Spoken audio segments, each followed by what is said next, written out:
magic.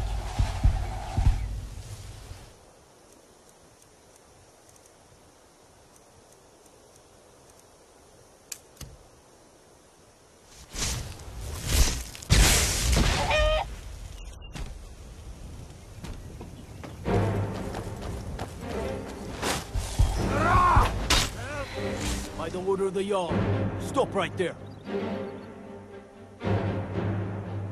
They can make all your problems with the guards go away, but it'll cost you. What do you say? Done. Now move along, before you get me in trouble. This is the TheChickenSnyper's walkthrough to the Thieves Guild, Episode 8, Trinity Restored. There is one chest in this quest and Nightingale armor. This is mainly a storyline quest, so there's not much action, just a lot of people talking to each other. Brynjolf, the time has come to decide Mercer's fate. Until a new guildmaster is chosen, the decision falls to you. Aye, lass, but I've come to a decision. He tried to kill both of you. He betrayed the guild, murdered Gallus, and made us question our future. He needs to die. We have to be very careful, Brynjolf. Mercer is a Nightingale, an agent of Nocturnal. And it's all true. Everything I heard in the stories. The Nightingales, their allegiance to Nocturnal, and the Twilight Sepulchre. Yes. That's why we need to prepare ourselves and meet Mercer on equal footing. Just outside of Rift, beyond the southeast gate is a small path cut up the mountainside. At the end of that path is a clearing, and an old standing stone.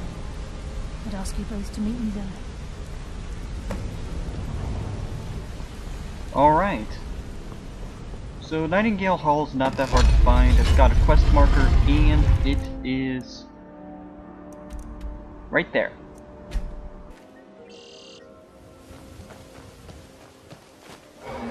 I'm glad you're here. This is the headquarters of the Nightingales, cut into the mountainside by the first of our kind. We've come to seek the edge we need to defeat Mercer Frey. If you'll follow me, I'll try to explain on the way.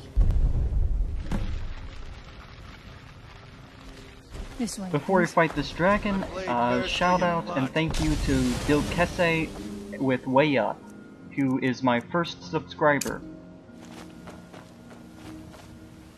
I apologize if I killed your name.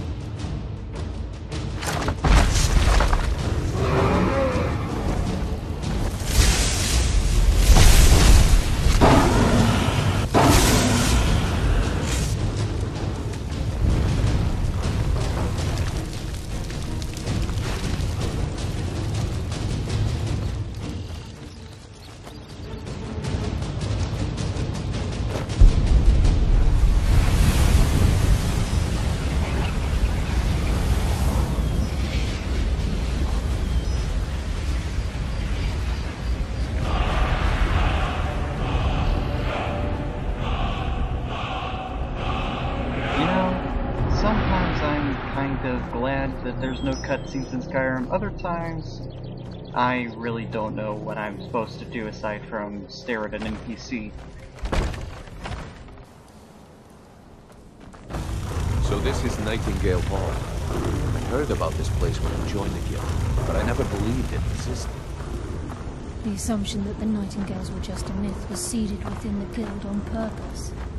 It helped divert attention from our true nature. What's wrong, Brynjolf? I can almost hear your brow furrowing.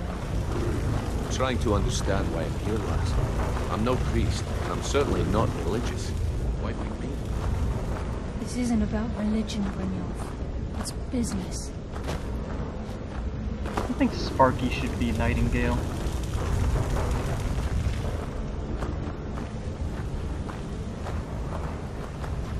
This is Nightingale Hall. You're the first of the uninitiated to set foot inside in over a century. Though... If you'll both proceed to the armor to don the Nightingale, Sparky might have trouble with the uniform. He doesn't quite fit human dimensions. then there's the fact that there's an electrical storm around him all the time. And now we have to wear this silly armor. Yeah, it looks kind of okay, it's just... it's not my favorite set of bonuses.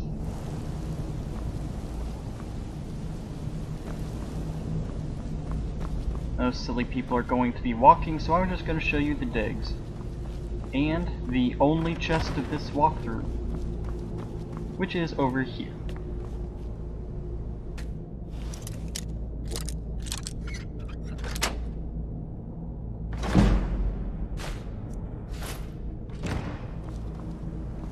As far as chests go, it's not all that bad.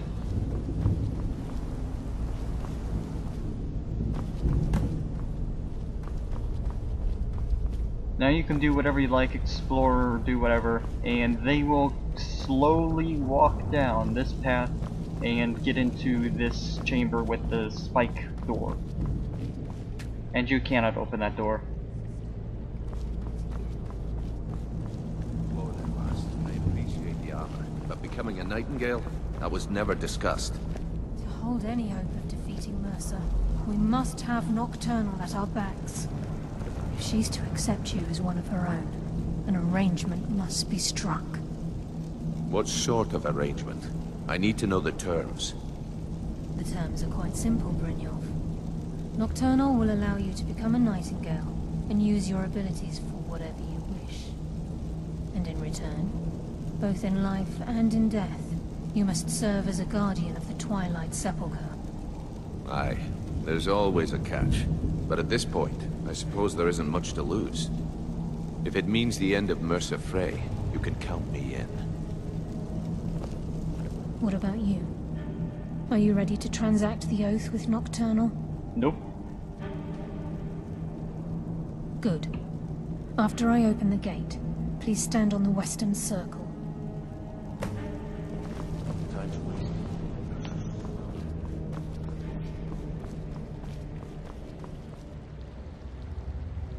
Come on, slow walkers.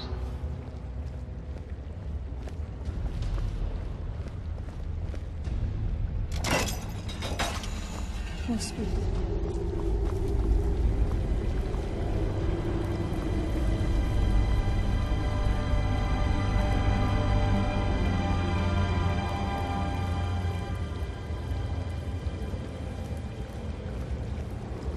Alright, now the camera's just gonna set here, and I believe we'll see both Karliah and Nocturnal.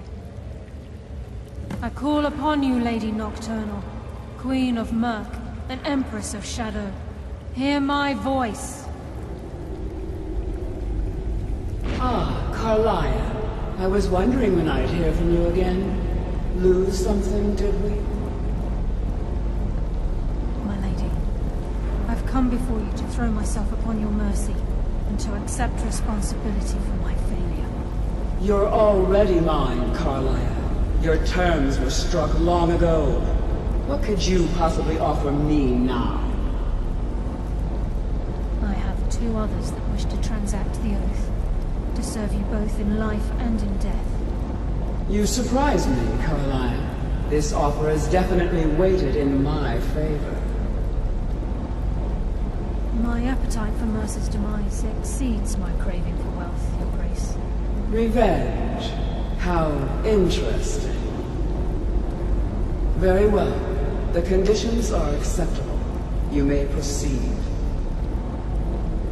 Lady Nocturnal, we accept your terms. We dedicate ourselves to you as both your avengers and your sentinels. We will honor our agreement in this life and the next until your conditions have been met. Very well. I name your initiates Nightingale, and I restore your status to the same, Karliah. And in the future, I'd suggest you refrain from disappointing me again.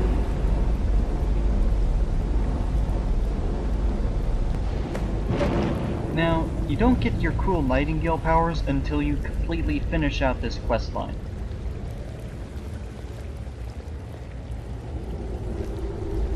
Now that you've transacted the oath, it's time to reveal the final piece of the puzzle to you.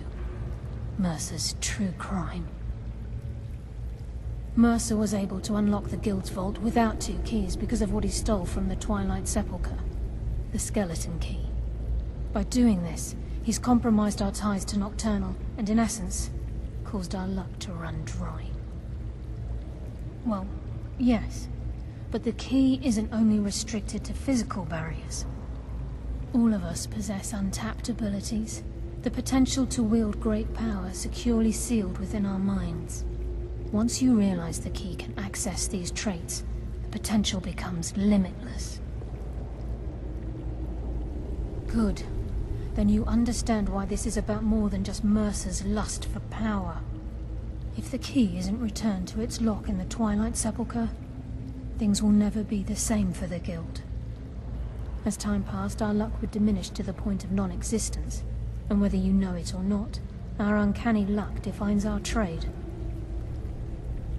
Very true. In our line of work, it's quite rare we set out to return a stolen item to its rightful owner. Before we depart, Brynjolf has some business to discuss. I suggest you listen to him. Listen, lad. There's one last piece of business we need to settle before we go after Mercer. The leadership of the Guild. Carlia and I had a long discussion before you arrived here. Thanks to your efforts, Mercer's treachery has been exposed. After we deal with him, all that remains is restoring the Guild to its full strength. As a result, we both feel that you have the potential of replacing Mercer as leader of the Thieves Guild. I've been at this game a long time, my friend. A long time. I've stolen trinkets from nobles and framed priests for murder. I'm good at what I do, maybe even one of the best, but it's all I know. I've never been one to lead. Never desired it, never cared for it. Don't want it. Ha!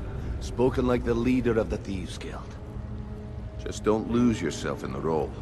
We have a bit of an errand to run before your coronation. Then it's decided.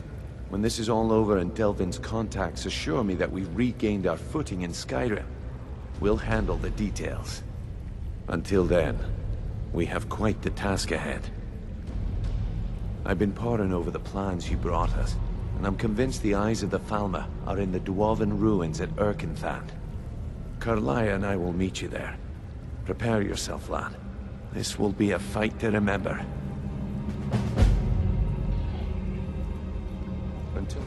Alright, and that's the quest. This has been the Chicken Sniper's Walkthrough to the Thieves Guild, Episode 8, Trinity Restored.